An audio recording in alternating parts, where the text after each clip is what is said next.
You are tuned in to a Fireside chat with Zany Mystic.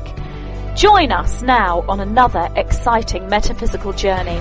Relax, tune in, drop out, and take a seat by the fire as we explore new realms and possibilities.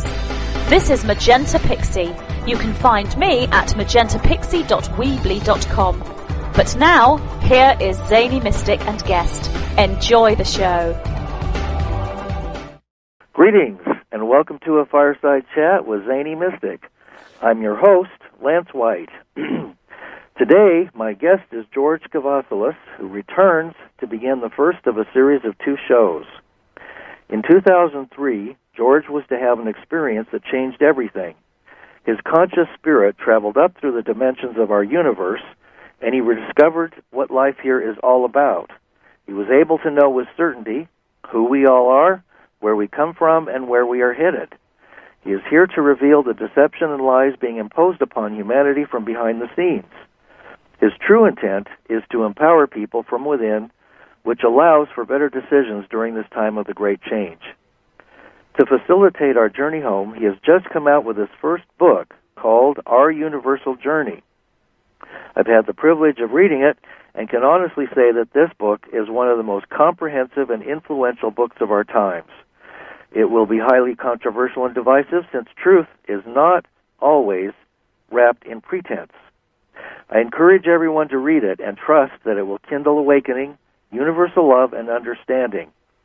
For those who resonate to George's workshops and DVDs, you will savor every word of this inspired writing. So, let's welcome George to the show now. Hi, George. Welcome back. Hey, Lance. Oh, wow. Thank you for that wonderful introduction. It's a joy to be with you again, and I'm really looking forward to it because you've got such deep insights, and it's going to be a very stimulating conversation. Yes, it always is. I love talking to you. Since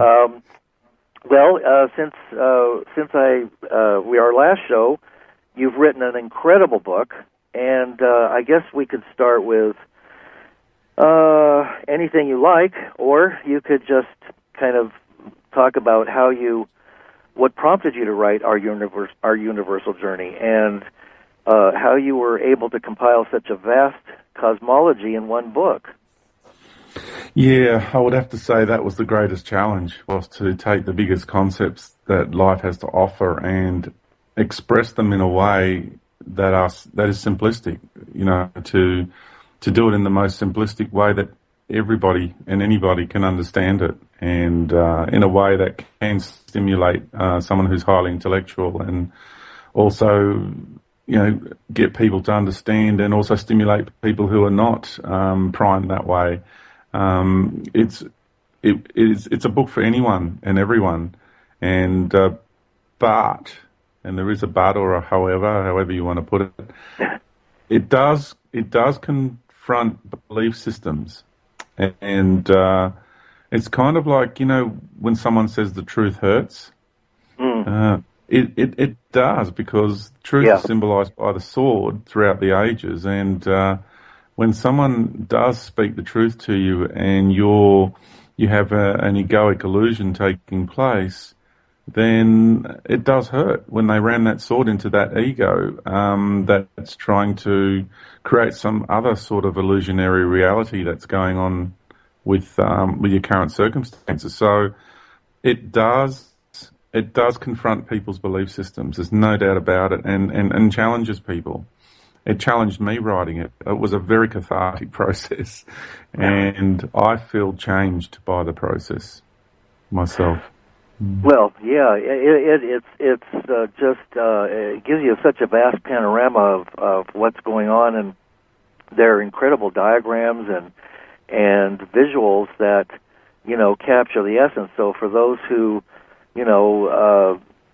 when you get to those parts, you can get the visual of it, and you get it all in one kind of download. Your universal model, for instance, is really incredible because it details how everything has been co-opted within the fourth density, and from the fifth up, we're unable to break through that, or have largely been unable due to the control systems here. Why is it so important to bring to light all that has been concealed from us at this time? Yeah, and it's not all of it. It's kind of like I'm just giving an overview summary. Right. So because we're all on our own journey, the way each person will go through that awakening and that transformation will be unique to each person. We didn't all hold hands. We didn't all enter the universe at exactly the same time, and we did not all hold hands journeying through the universe. We spread out into all these different diverse paradigms and realities and different levels. And sure, we crossed paths along the way, and we've co-created along the way. And there's aspects of me that are still with aspects of you. And you're probably a galaxy somewhere, and I might be a star inside your galaxy, or a planetary body, or you might be a planet, and I've got an incarnation having an experience on your planetary body. So we're all galaxies, we're all planets and stars. Right. And yeah, we're also interconnected, the tapestry of life. It's truly amazing. And the amount of love that it takes to be so interwoven and interconnected is phenomenal. It's beyond comprehension at this time. We just can't comprehend it, really. It's the magnitude of it is so vast. And, it is an overview. And it's not telling anybody what to do. It's giving a really, really good perspective. And surely there's some recommendations in there, like, I don't recommend people to go into the synthetic universe, but if that's their journey, then that's fine, But I've been there and I've done that, and I'm not interested in that journey anymore. I've learnt what I needed to learn from it, and we are now in the process of exiting the great arena. And I call it the great arena because it's so big, and people don't realise how big it is. And just to give people a bit of an idea how big this great arena is, what quantum physics and science, sections of science tell us about parallel universes, they are all contained within the great arena, inside of it. So we're talking about the way I present the model of the universe. When I talk about the fourth and fifth dimensions, because there's a lot of talk about the fifth dimension in the New Age circles, most of that is still all contained within the fourth, and very, very few people actually understand what the fifth dimension is really like. And it is so beyond any technology, any form of illness or disease. No such thing as healers. They don't exist in the fifth dimension because nothing needs healing. So the whole concept of that is not a reality there. And it's states of being that are just so huge. Like the power of processing and consciousness we have on that level is so great. All of our journey down through into the great arena has been organised from that level. And then, beyond that, you've got the 6th, 7th, 8th, 9th, 10th, 11th and 12th dimensions, which, in the model that I present, I also call the 12th dimension the first level. So, because looking at it from the top down, or I still use the old, 4th, 5th, 6th, 7th dimensions because we've been programmed from saying that this is the third dimension and we're still looking at it from in here out. And so I didn't want to confuse people too much, but I did add the different levels in there just so people can have a different perspective. Right. Well, it seems like we're everywhere, and interconnected in the great arena, like you said. So we're all those places, and then there are places beyond that, as you talked about. You mentioned the synthetic universe. How will people be able to recognize the appearance of, or the herding of the sheep, the culling, into another synthetic universe? And is the timing for all of this staggered so that each person has their own time frame, or is it, what is the drop dead, not the drop dead date, the stale date for, choices? It seems like 2013 in March is pretty insignificant. Yeah, I still feel for me, my understanding of the cycle, it actually ends on the first equinox of 2013 in the current dating system that we're using. I don't feel that it's appropriate for a cycle to end on the solstice because it's out of balance, and the scales away on one end or the other, like maximum daylight, minimum darkness, or minimum daylight, maximum darkness, depending on which hemisphere you're in. And so when you are at an equinox, everything is in total equilibrium, everything is balanced, equal amount of darkness to equal amount of light. And this cycle is about bringing everything back into balance. So I don't understand how people feel that the cycle would end on December 21 at the solstice. For me, it's not the precession of the solstices, it's the precession of the equinoxes, and we've labelled that for a reason. And so if people take that understanding or that concept or perspective into consideration, then they'll have a slightly different view on things. It'll feel different too. Well, the other thing too is that we're hampered by the illusion of time, which doesn't exist. So we're creating our own boundaries and limitations when we're imagining that we haven't been through this already, and it's like a movie that's in the can, in a sense. It seems that it's fluid and it's being tweaked from from various levels, and we can easily conceive that we are, wherever we need to be in this very moment, rather than waiting for somebody to say, okay, you can awaken now. It's all right. It's December.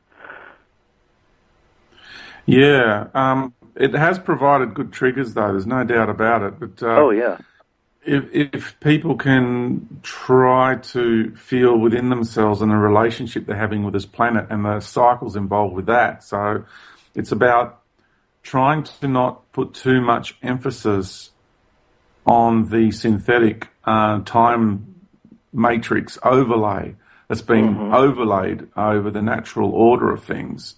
So, and then moving back to the natural order. So if people can, because my book really encourages the rekindling our relationship with our mother planet. I mean, that really is the key to it all.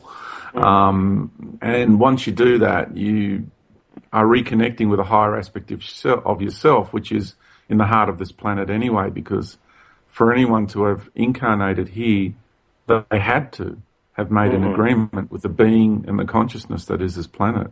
So otherwise you're just imposing. And there are a few beings that have come here and that have imposed themselves, and that's a different way of going about things altogether. So if somebody feels that they're here naturally and are having an organic incarnation, then it's a good thing to remember that you have made an agreement with the consciousness of the being that is this planet. And in order for your essence to actually have an incarnational experience here, there's a higher part of you that had to come and integrate and become one with the being that is the planet. So from that much higher level of where the agreement take place and the merging and the calibrating of your essence to the vibration of this reality and the expression of this planetary reality, from there you project into your incarnational construct. So it's a very deep and intimate relationship. So in the heart and the core of our Earth Mother, you have an aspect of yourself. I have an aspect of myself. I've already experienced that.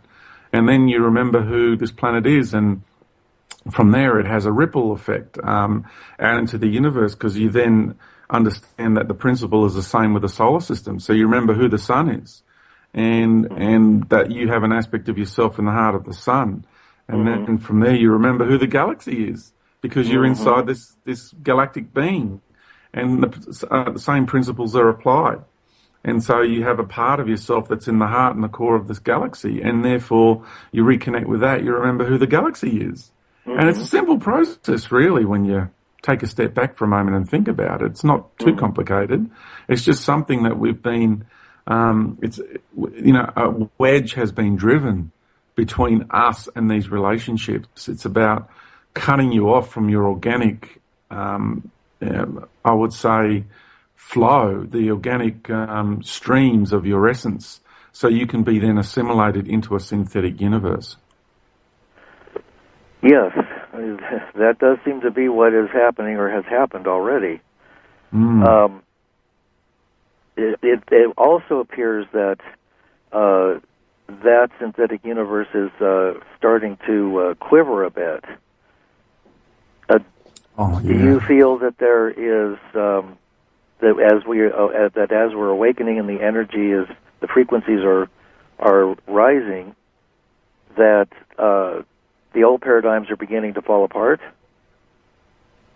They are, and there's even though we'll never admit it, there's a sense of panic in this synthetic universe because, first of all, it knows that its time with this reality is done. On the highest levels, it knows it's not blinded to the larger cycles.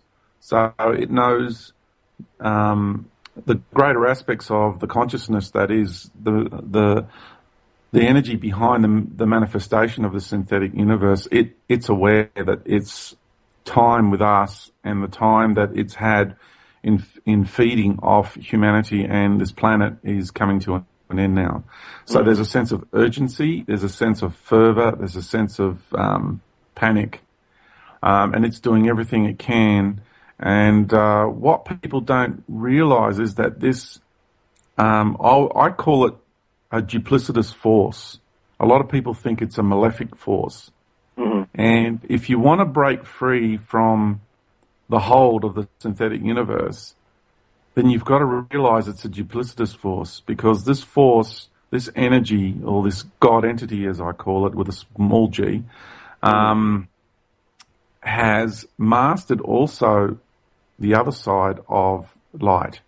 So light is waveform. So you've got a negative and a positive charge in light, in the greater light, the real light. And then there's the lesser light, which is the positive white love and light, which is one side of duality. But what this duplicitous force has done is mastered both sides of duality down here in the lower domains of the universe, within the great, in the great arena. And it knows how to use love against people. It's no dummy. And this is where I say to people, beware the cosmic candy. And you gotta beware the cosmic candy, because it has presented these incredible programs. It's like it's created programs of enchantment for humanity, where it has enchanted so many cultures and peoples, because it's created like a recipe for every culture. And there's all these incredible meditative programs and doctrines, and and the New Age is full of it, and they're in every religion, and you pray this way and that way, and you have this light that comes in from outside of you, and it blisses you out, and you feel euphoric, and you feel connected to God, so to speak, and that is actually consuming a drug on a cosmic level. And so you've got all these incredible cosmic programs of enchantment that have been created, and this entity has really fooled so many people. The overwhelming majority of the population on the planet has been sucked into and lured through these programs into the synthetic universe without them even realizing. It's quite ingenious, really, to give credit where it's due. It is total genius. Yes, and when you start beginning to wake up to the vastness and the scale of what's going on every level, and you start seeing how all institutions and all major influential movements have been co-opted, good and bad, there really is no choice except to go within and look for your own answers and contact your own light inside, which you have always said, the inner light. You bring that out. So it's nothing to be frightened about, because I was born into it and we agreed to it. So this is not really. It shouldn't come as a surprise to anybody when this information starts to get out there. But it's not about inciting fear. Right. Definitely not. This is about empowerment, and forewarned is forearmed. And, the changes that are coming, this is about making people consciously aware of their inner light. And that all the cosmic candy that's being presented to humanity at the moment, this is about self-empowerment. And when people are better informed, even though the future's already happened, we're still playing the role down here in the movie. We'll be better informed. This part of us will be better informed to make decisions, better decisions for ourselves, and that will determine which way we're going to go. That's looking at it from within, down here. Mm-hmm. So it's important. It's a very, very important process. Now, the challenge then is for an individual to become aware of all the programs they're already running and all the belief systems. And that's where the challenge happens, because the content in the book, as I say in the beginning of the book, I'm not here to entertain people's minds. Actually, I'm here to confront people's minds, and I'm here to share the information in the most raw and simplistic way I can. And I'm not here to wrap things up in sophisticated literature, which is going to give them the warm and fuzzies. I'm not here to do that. I'm here to just be real and present things in a very simple way. So what happens is when we are, and I've gone through this process myself, and so have you, Lance, so you know where we're coming from. When your belief systems and your mental programs get confronted, it's very uncomfortable. But it'll depend on how you experience that discomfort, because for me, the nudgings from my heart, that burning desire from within my heart it's like it's what drives a truth seeker. Yeah. We get this burning desire from deep within us that we want the truth, and no matter what pain arises from that, we might get knocked back down and knocked off our bike, but we'll pick ourselves up, or knocked off our horse. We're going to get back on, and we're going to continue to ride, even though if we get set back momentarily, but we're going to keep moving forward, even if we have to take a few steps back every now and then. And that burning desire from within the heart eventually overrides the pain which is created from the mind and these programs.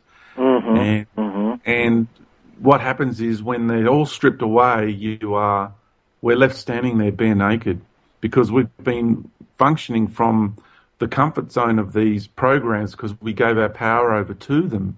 And now it's up to us to step up to the plate and take control of our lives again, because, we created this journey. We created this life. It comes down to whether you want to see yourself as finite or infinite. So I'll get to that in a moment, because that's the key, really, to all of this. That's the big question, though, isn't it? So I'll get to that in a moment.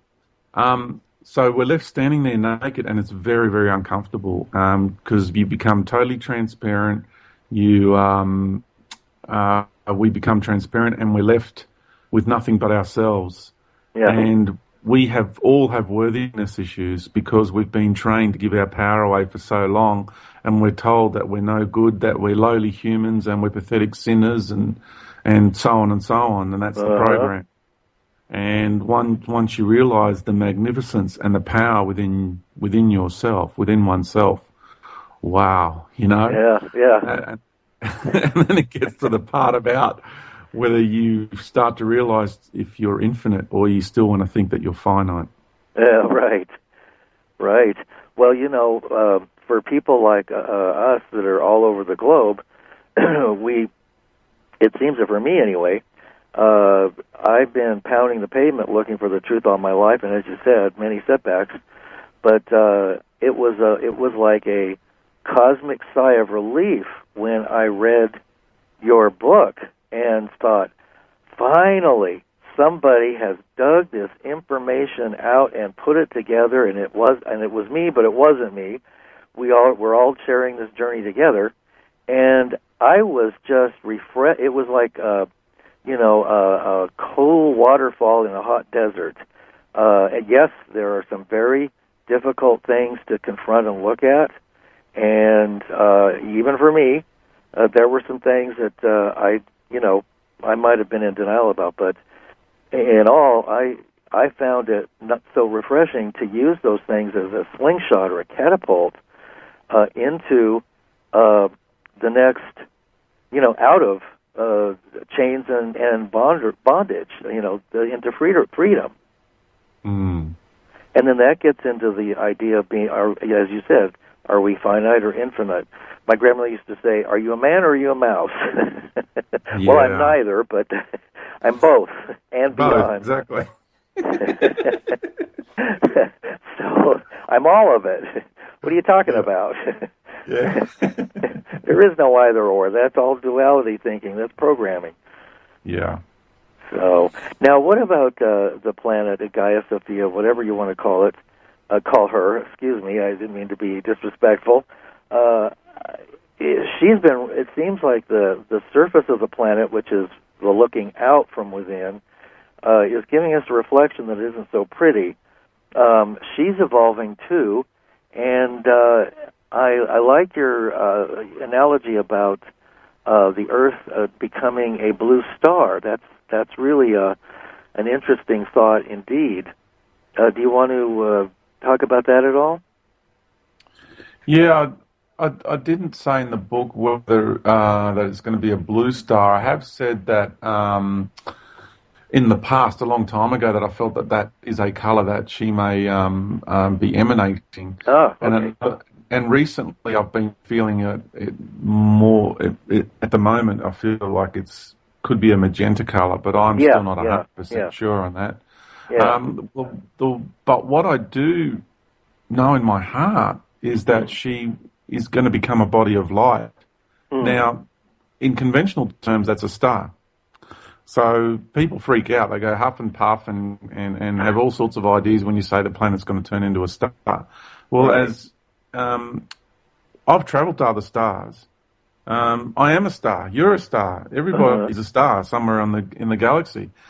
All a star is a reality on a high level that's vibrating so high that from down here it looks like a body of light. Yeah. And that's all it is. It's an increase in frequency. So as this frequency here increases from the lower levels, this planet will start to appear as a star. And that's what that means. So a lot of people have all different ideas because their programs, react when people talk about this sort of stuff. So I do feel that the vibration will increase to the point, and it's a symbiotic relationship. So we have come here as star seeds, not because we are extraterrestrials that came from the stars. We have come here because we already are stars, and we have brought our light as a star, our seed of light, to this planet. That's what a star seed really means. And as we sprout our inner light, it helps to turn this place into light, which will help activate the inner core of this planet, because our heart is in the core of this planet. And symbiotically, we are all turning this planet into light as our inner light comes to the fore. And that's what really it means to be a star seed. That sure resonates for me. And in connecting to the heart, we're also tuning to the heart of all living, all life that has a heart, and the heart of the sun, and the next heart beyond that. So once we realize that all we have to do is connect at the heart, it's really simple because it's a matter of moving out of the head.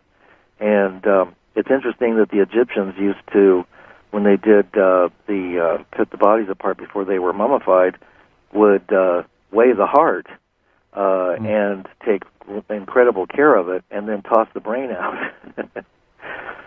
But we are kind of that was one era in Egypt, and then there was great emphasis on the head because of the pineal programs. So once the pineal was implanted, that, and I go into great detail on that in the book because The pineal gland is not what people think it is, and I have one, and I know previous lives where I did my pineal enlightenment, and I know that that is first of all, it resides in your head.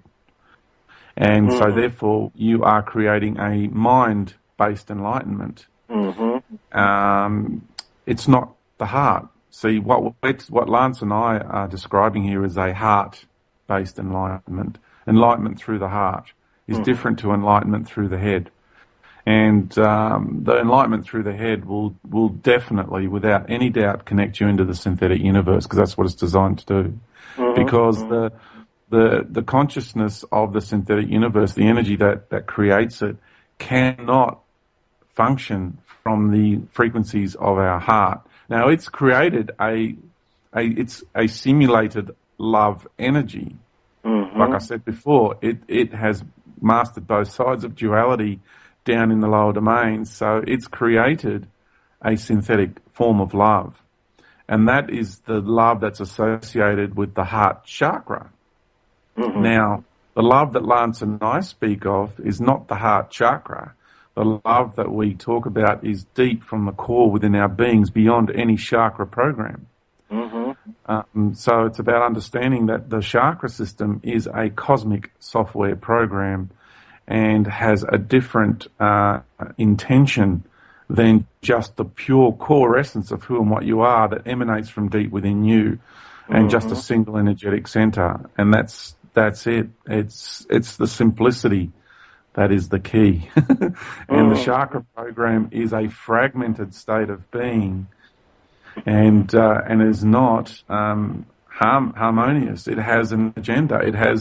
Someone has created that program, overlaid it onto humanity, and it serves a purpose. Once we realize this, which we have done, and many others have done, we're not a minority anymore, I assure you of that. It's amazing how many people have said to me, George, finally someone out there is voicing what we felt all along. Something is not right with all this chakra New Age stuff. Which is also, mind you, known as the Seven Seals in Christianity. So the whole thing is linked behind closed doors, as you mentioned earlier, Lance. It is totally linked, and what people call Kundalini is really the Holy Ghost in Christianity.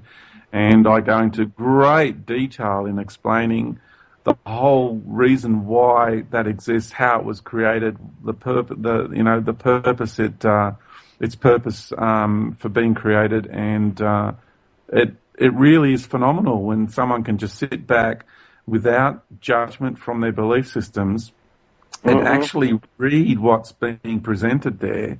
It makes sense. It fits. It works. And that's what freaks people out, because it actually makes sense. It really does. And it's about time.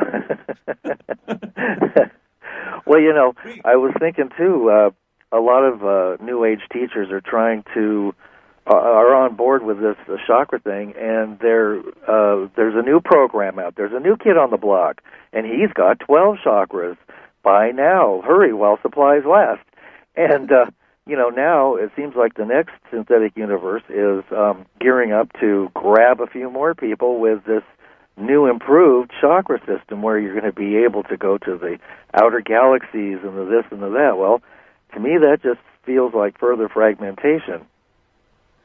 Well, it is, but in a way, what they're trying to do is, we have this very deep latent memory, because we once did have 12 DNA strands.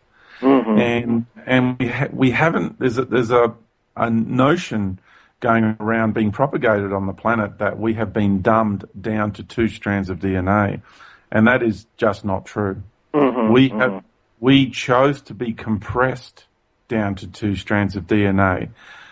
However, through each of the cycles of compression, there was energies like entities and races that were allowed to come here, because don't forget, we co-created this experience, this journey.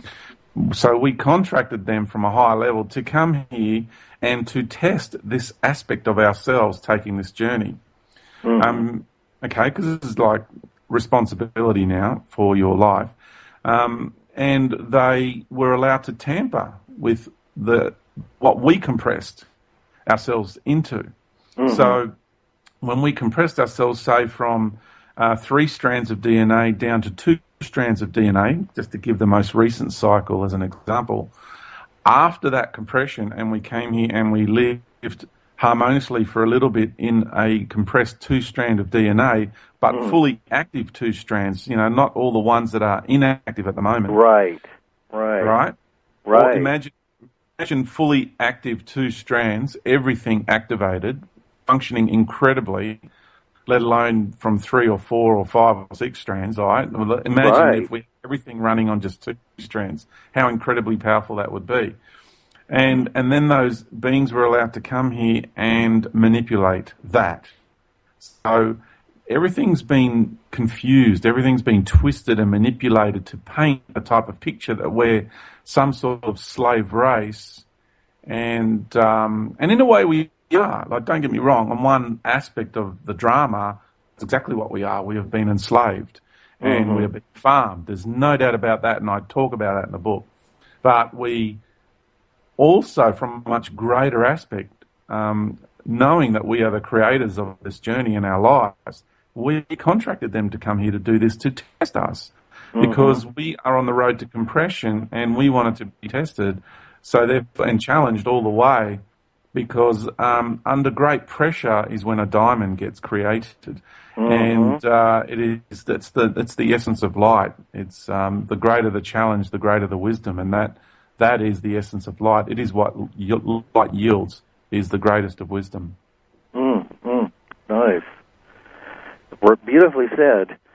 And it does seem that, as a collective, we're creating extremely high-stress, chaotic environment, which is just the kind of soup that might create something, a really savory experience. Once we click through that, there'll be a moment, it seems. It's almost like a near-death experience. There's a moment where the 2 poles are going in a reverse direction, and there's a moment when everything is suspended in a colloid. And that is when it seems that we are one with everything. And various experimental drugs have done that. I remember taking LSD many years ago and having my cosmic consciousness and some amazing experiences that kind of opened my eyes. But this is a natural progression, so it does seem like we're poised on the brink at this moment. And also, what about the idea that most of our most of our DNA is not used and is junk? To me, it seems like since everything is reversed and backwards in a mirror darkly, it may be our 10% that is the part that's compressed, and the rest of our brain power is the real brain that we're just simply not tuning into. We've been kind of forced to use that 10%, which is just like having a car with 4 flat tires and no gas. Well, it's like that, but if you view the point of view from the road to compression, which is what I present, it's a journey away from the mind and back into the heart. See, to breach the void, the great void, which is between the great arena, the top of the great arena, the top of the 4th dimension, and the 5th dimension in the model of the universe I present, then the only way through that void is through your heart. There is no other way. That is the golden key. That is the golden doorway, or the only doorway that's going to get you back out of the great arena. And we knew that before we entered it. This is all well known prior to entry.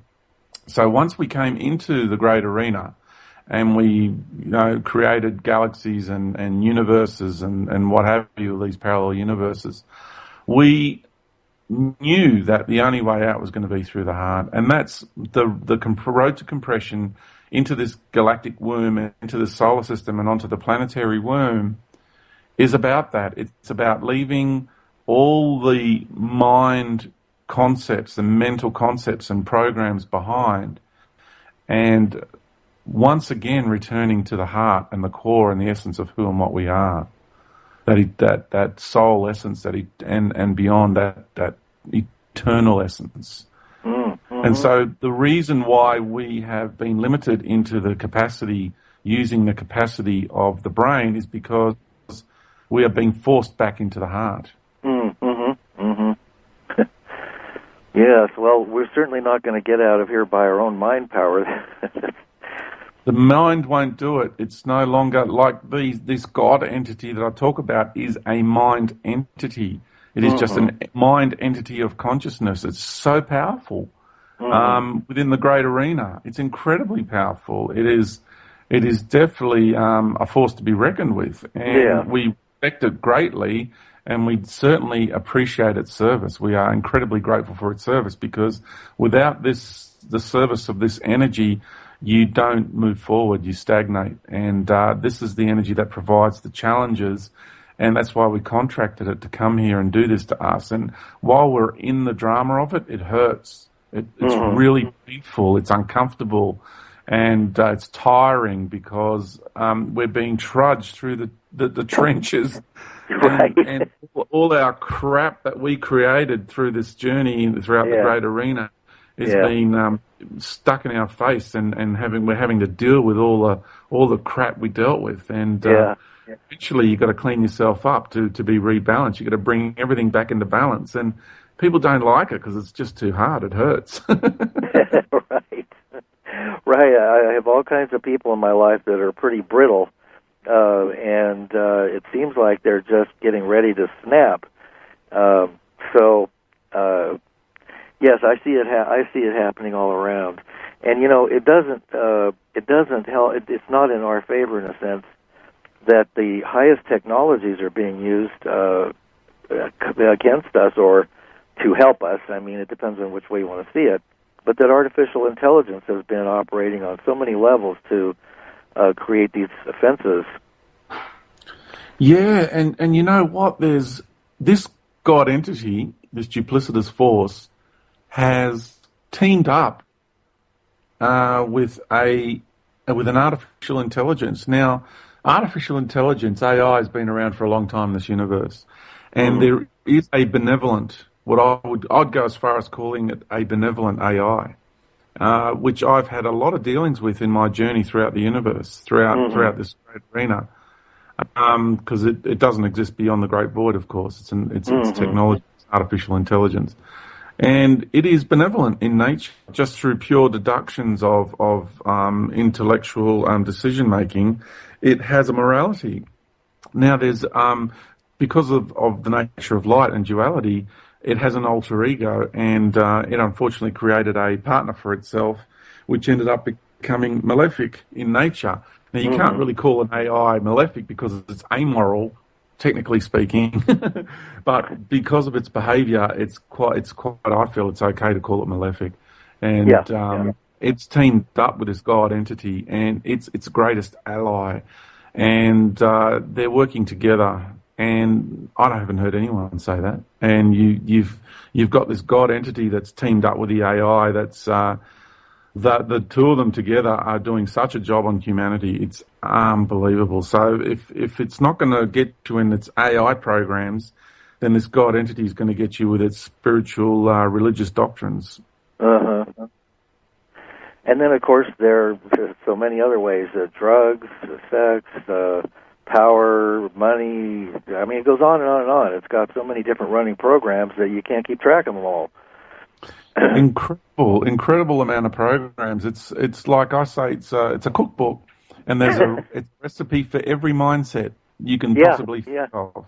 They haven't left a stone unturned, and they've come at us from every possible conceivable angle. And as horrendous as all this may sound, we know that all the religious programs, even the shamanic, indigenous cultures have been affected. Even the food, the water we drink, the ley lines are being, the technologies were being used. Everything, they have come at us from everywhere, right? Yep. But now, the big but, look how people like you and I and others still thrive. We're still, the spirit of humanity is within us. Yes. What it means to be a humane being. And we are still, through all of that onslaught, we are still thriving, and we are growing, and we are sprouting and birthing and becoming what we need to become through all of that. I mean, that is just incredible when you look at what we are capable of. Oh, yes. I mean, it's even more mind-boggling than all of the trickery and smoke and mirrors that's being thrown at us. When you start to look at the vastness of the higher light that's beyond these programs, it's just jaw-droppingly spectacular. And if anybody's wondering how to recognize it, it's when you have this incredible compassion and feeling for all life, and you can see in your own experiences how that relates to the higher and the lower. I'll give an example. I went out today and I stooped over in the grass to pick something up, and I found a caterpillar that was just incredibly beautiful, and I started talking to it. And when you start communicating with the infinite intelligence of the insects and the bugs and the bacteria and the trees and the sky and everything and the sun, it's just an incredibly miraculous, synchronistic, moment-by-moment journey that's never-ending, and you're never bored because it's always in the now. There is no past or future. It's absolutely amazing. And the compassion that you have for, things that I've started taking little ants out with my finger to drop them off outside so I don't have to kill them. Mm. Yes, and that's not like me. That's just pure, it's just a love that is so large that it just cannot harm a thing. Mm. And it would be so nice if that feeling would just ignite like wildfire across the planet, and we just wake up and look at each other and just fall in love with each other. We're already there. We are that. That is who we are. And if we just look into each other's eyes and start seeing the beauty, well, my God, people will be walking out of their jobs, and they'll be going out into the parks and having, picnics and going to the ocean and just having a great old time and forget about all this work and drudgery. I'm not going to do it. I don't need that to eat. I'll eat bugs if I have to. Money in the bank, don't worry about it. You can have it. Take it. I don't care.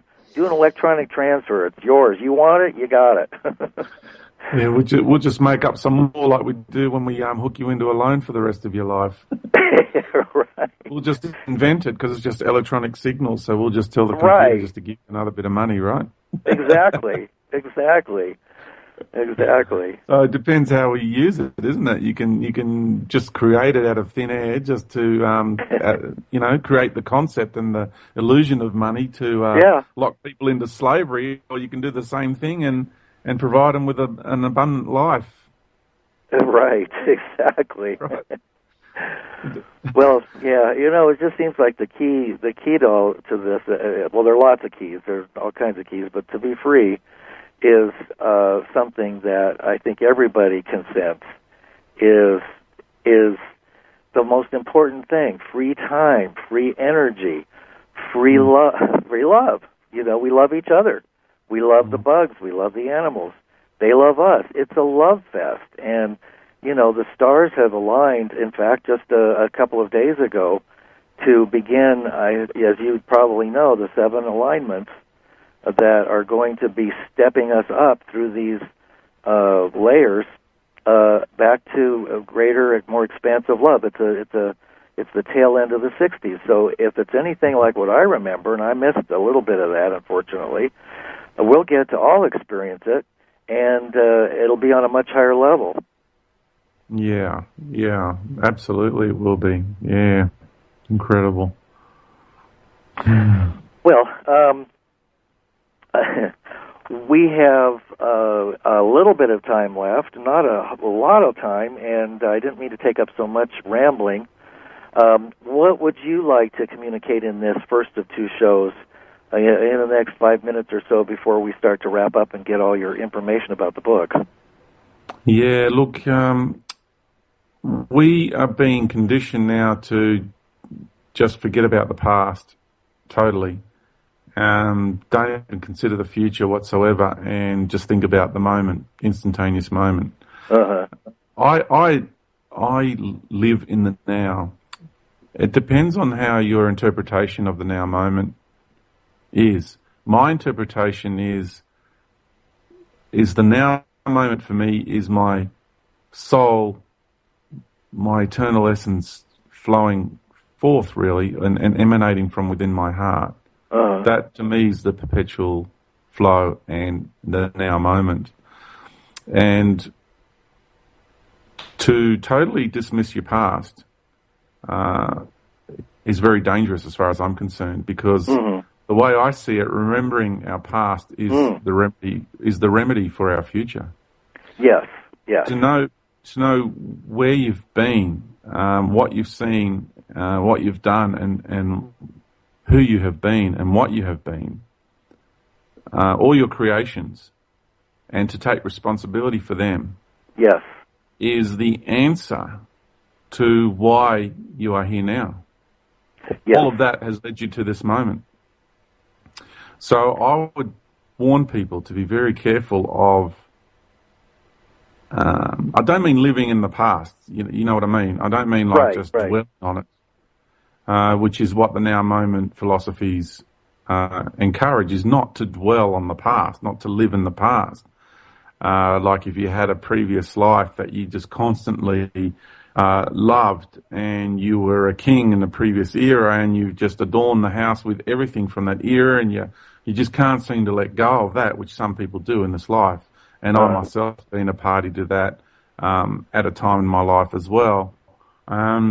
We need to let go and flow, but definitely bring forward with you everything that you've been, everything that you've seen and done in the past has made you who you are today. So you bring all of that forward, all that wisdom from all those experiences, and you move forward with them and evolve that wisdom, work that wisdom, and create that diamond under this extreme pressure and compression that we have right at the end of the cycle, because it's why you're here.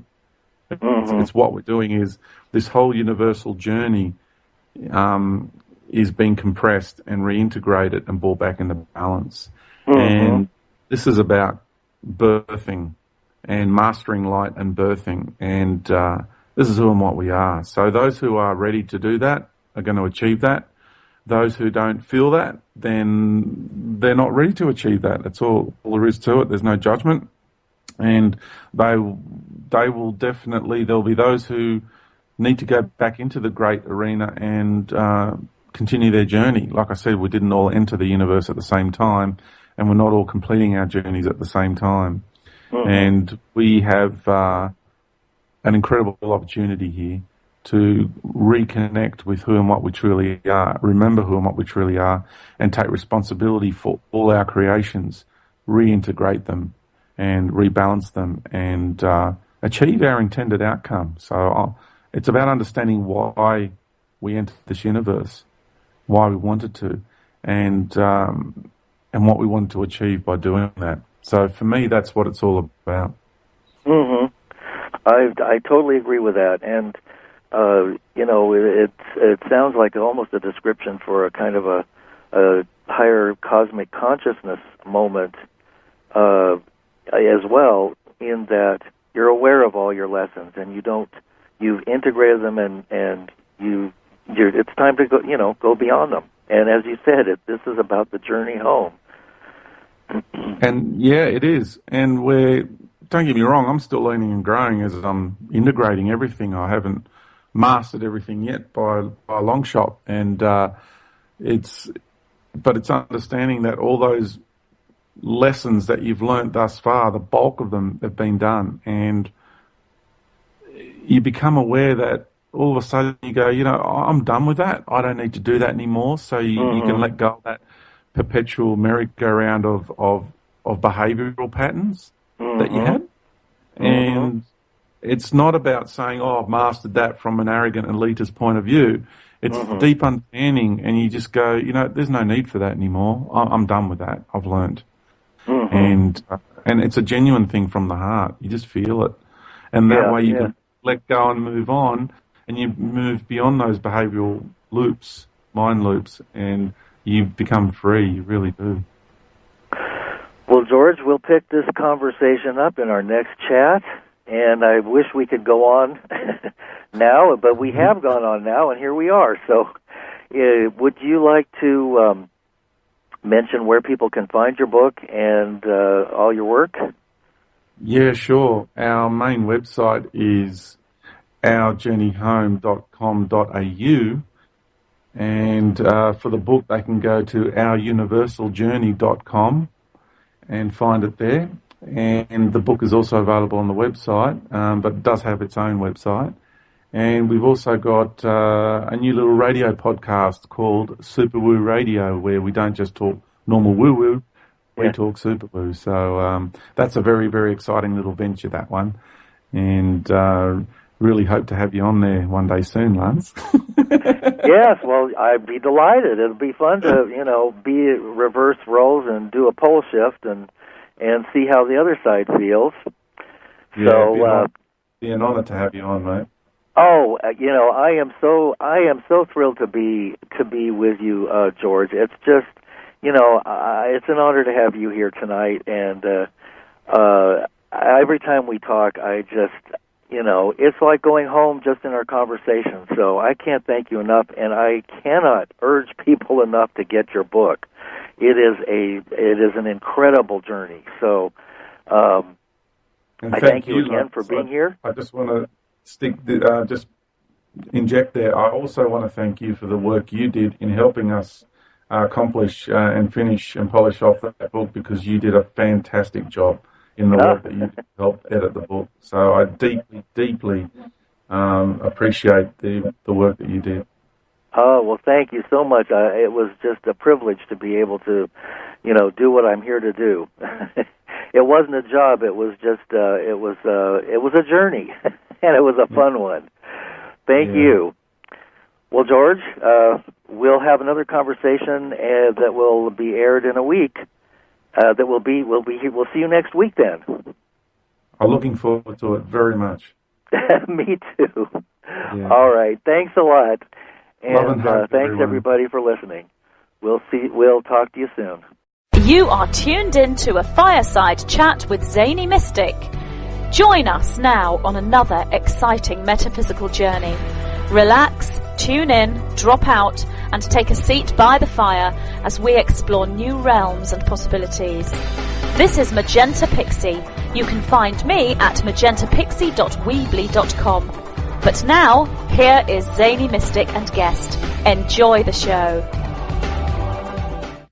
Greetings, and welcome to a Fireside Chat with Zany Mystic. I'm your host, Lance White. Today, my guest is George Kavassilas, who returns to begin the first of a series of 2 shows. In 2003, George was to have an experience that changed everything. His conscious spirit traveled up through the dimensions of our universe, and he rediscovered what life here is all about. He was able to know with certainty who we all are, where we come from, and where we are headed. He is here to reveal the deception and lies being imposed upon humanity from behind the scenes. His true intent is to empower people from within, which allows for better decisions during this time of the great change. To facilitate our journey from us at this time. Yeah, and it's not all of it. It's kind of like I'm just giving an overview summary. Right. So because we're all on our own journey, the way each person will go through that awakening and that transformation will be unique to each person. We didn't all hold hands. We didn't all enter the universe at exactly the same time, and we did not all hold hands journeying through the universe. We spread out into all these different diverse paradigms and realities and different levels. And sure, we crossed paths along the way, and we've co-created along the way, and there's aspects of me that are still with aspects of you, and you're probably a galaxy somewhere, and I might be a star inside your galaxy, or a planetary body, or you might be a planet, and I've got an incarnation having an experience on your planetary body. So we're all galaxies, we're all planets and stars. Right. And yeah, we're all so interconnected, the tapestry of life. It's truly amazing. And the amount of love that it takes to be so interwoven and interconnected is phenomenal. It's beyond comprehension at that's trying to create some other sort of illusionary reality that's going on with your current circumstances. So it does confront people's belief systems. There's no doubt about it, and challenges people. It challenged me writing it. It was a very cathartic process, and I feel changed by the process myself. Well, yeah, it gives you such a vast panorama of what's going on, and there are incredible diagrams and visuals that, you know, capture the essence. So for those who, you know, when you get to those parts, you can get the visual of it, and you get it all in one kind of download. Your universal model, for instance, is really incredible because it details how everything has been co-opted within the fourth density, and from the fifth up, we're unable to break through that, or have largely been unable due to the control systems here. Why is it so important to bring to light all that has been concealed from Journey, and how you were able to compile such a vast cosmology in one book? Yeah, I would have to say that was the greatest challenge, was to take the biggest concepts that life has to offer and express them in a way that is simplistic, you know, to do it in the most simplistic way that everybody and anybody can understand it, and in a way that can stimulate someone who's highly intellectual, and also, you know, get people to understand, and also stimulate people who are not primed that way. It's a book for anyone and everyone, and there is a but, or a however you want to put it. It does confront belief systems, and it's kind of like, you know, when someone says the truth hurts. It does, because truth is symbolized by the sword throughout the ages, and when someone does speak the truth to you, and you have an egoic illusion taking place, then it does hurt when they ram that sword into that ego. You know, he has just come out with his first book called Our Universal Journey. I've had the privilege of reading it, and can honestly say that this book is one of the most comprehensive and influential books of our times. It will be highly controversial and divisive, since truth is not always wrapped in pretense. I encourage everyone to read it and trust that it will kindle awakening, universal love, and understanding. For those who resonate to George's workshops and DVDs, you will savor every word of this inspired writing. So, let's welcome George to the show now. Hi, George. Welcome back. Hey, Lance. Oh, wow. Thank you for that wonderful introduction. It's a joy to be with you again, and I'm really looking forward to it, because you've got such deep insights, and it's going to be a very stimulating conversation. Yes, it always is. I love talking to you. Since our last show, you've written an incredible book, and I guess we could start with anything you like, or you could just kind of talk about what prompted you to write Our Universal